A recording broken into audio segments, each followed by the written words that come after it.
Hi, hello, hello, hello, hello. We are reading chapter 255 now of Boku no Hero Academia. As part of our great catch-up effort, right now Eraserhead and Present Mike are interrogating Kurogiri, trying to bring out his long dormant personality, given that they knew the base of this bizarre Nomu back when they were at UA. Something's happening. He's agitated. We're not sure if this is like a positive thing, a negative thing. Eraserhead moved to tears by the idea that what he is seeing is his friend's corpse. But the interrogators, the people from the police agency in the behind the one-way glass, kind of losing it, taking this opportunity to just shout all of their questions at once. I don't know if this is actually going to be a fruitful strategy, but it's you might as well take the chance, I guess. If you can tell that things are about to go belly up. And even though he was dead and gone, never to return. Who did this to you? Where'd they tinker with your head? Didn't you feel anything when you attacked us at UA? Haven't the slightest idea about. I like the scanlation technique here, with the randomly varying letter sizes within the words. That's pretty cool. That's pretty intense. I don't know. It's a good point though. This didn't you feel anything when you attacked us at UA? Like this whole plan is basically that there's some dormant scrap of humanity deep inside Kurogiri that through this interrogation, through this reminiscing and stuff, they can eventually bring out. But you know what they say, like actions speak louder than words. If something was going to happen like that, wouldn't it have happened when he was mercilessly attacking UA, trying to kill students, trying to tear down All Might? Wouldn't that have been just as invigorating of the memories? In fact, all the more so? I don't know. I don't know. It's a good question that Eraserhead asks. Answer me, Shirikumo. Kurogiri, the one who protects Tomura Shigaraki. Member of UA's Class 2A. We wanted to be heroes together. What do you mean? Oh? Whoa! Whoa! Woohoo!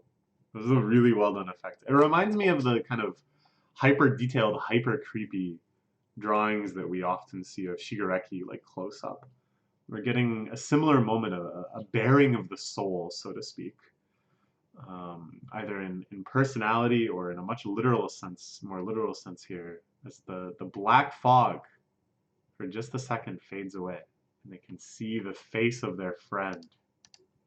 I like that Present Mike is here. He's always been kind of a comic relief character.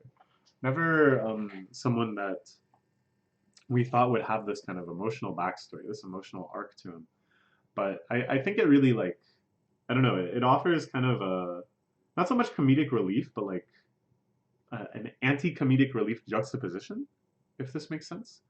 That in this scene where things are so intense, things are so sad and intent and like sentimental, and yet also on the cusp of this huge discovery of this breaking of such a crucial capture of the enemy side.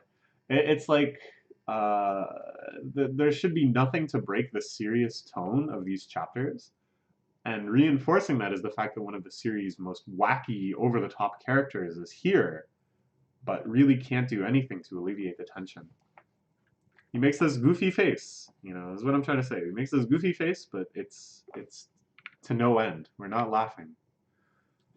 Only stood shocked still in awe. Quiet! Okay, that's kind of funny. It's not like they can hear him. Why is he just shouting at the guy to be quiet? But I guess he wants to hear. Hide it. The three of us together. And if one of us screws up, the other two can pick up the slack. Hospital. That's what he manages to get out. Hospital. And then a huge eruption of the gas. Black fog flying out of his body, spreading all across the room. That's all for now. You both did great. That's all for now, I guess. I don't know. It seems odd. They're just like, all right. um, I don't know. It's like you gotta wonder.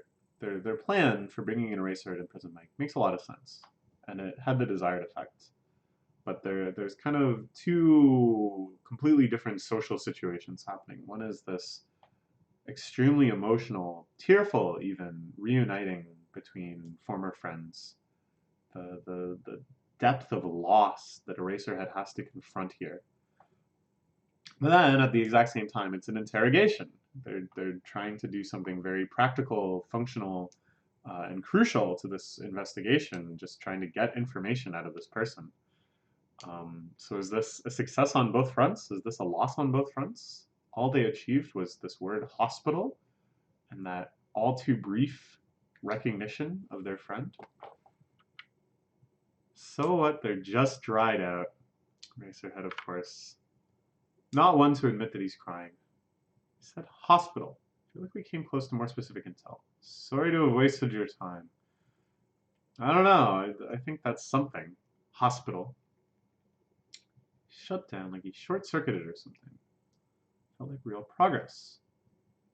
Back in your school days, you were chasing your dreams. Sorry to make you reopen an old wound. Something's bound to come of it.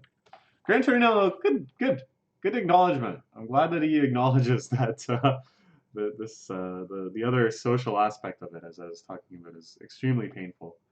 But I don't know. It's an interesting situation.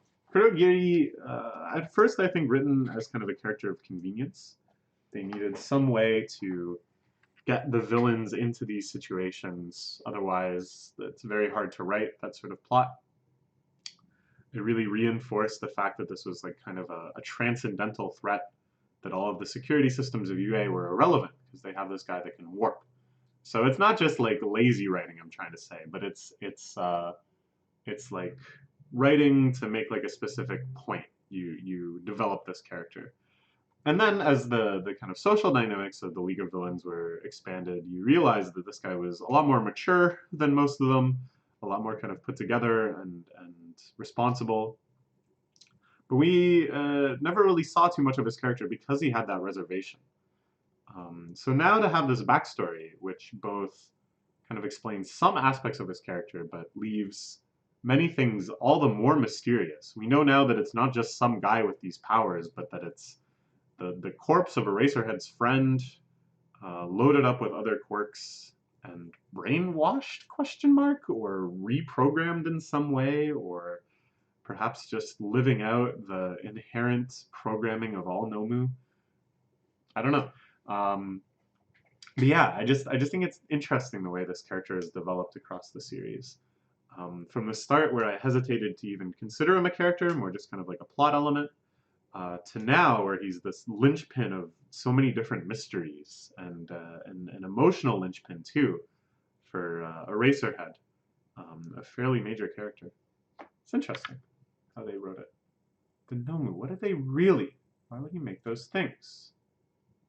People still fail to understand. It's like making wine, trampling the grapes to extract their juice.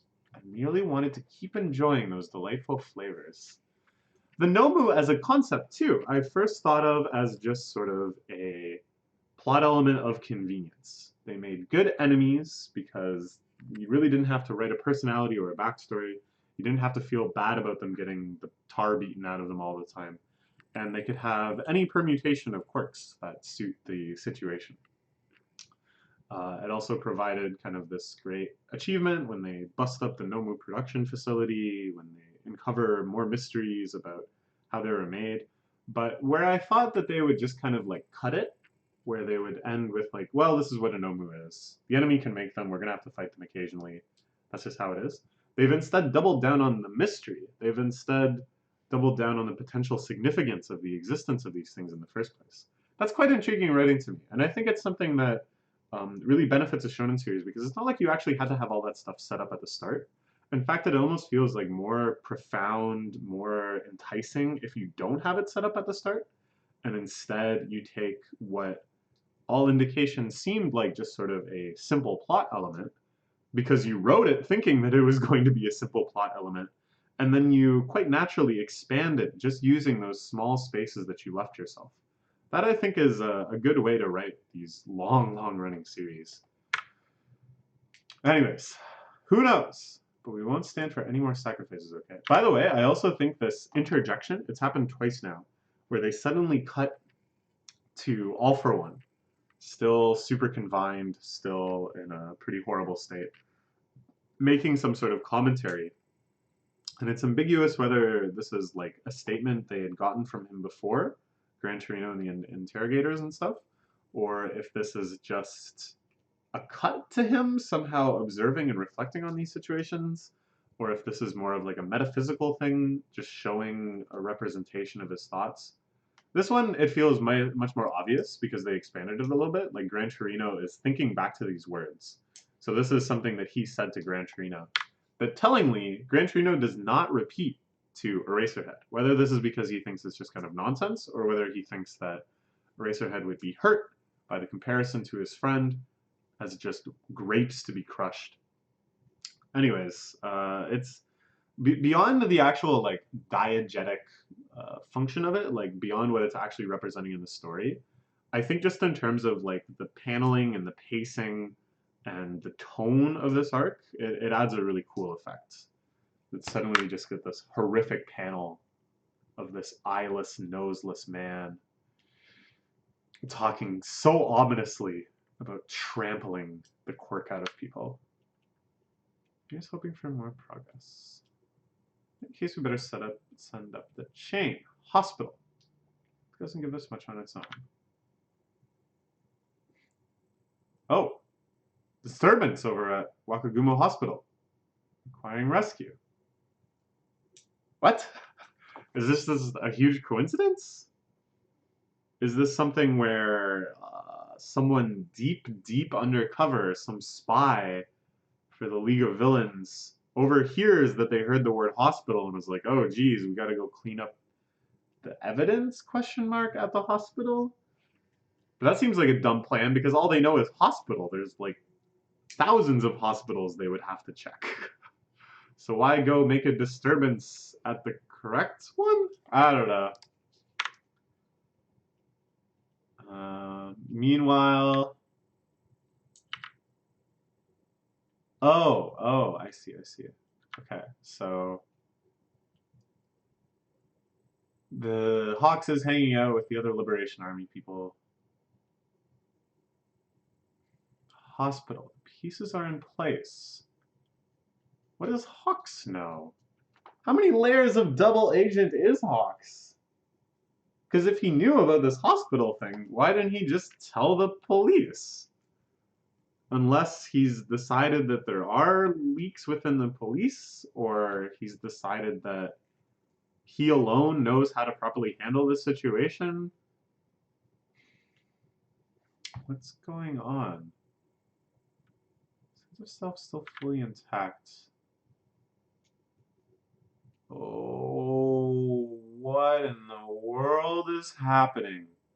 So here's this freaky Robotnik looking doctor who, at presumably the hospital, is repeatedly torturing and modifying the body of Shigaraki Tomura.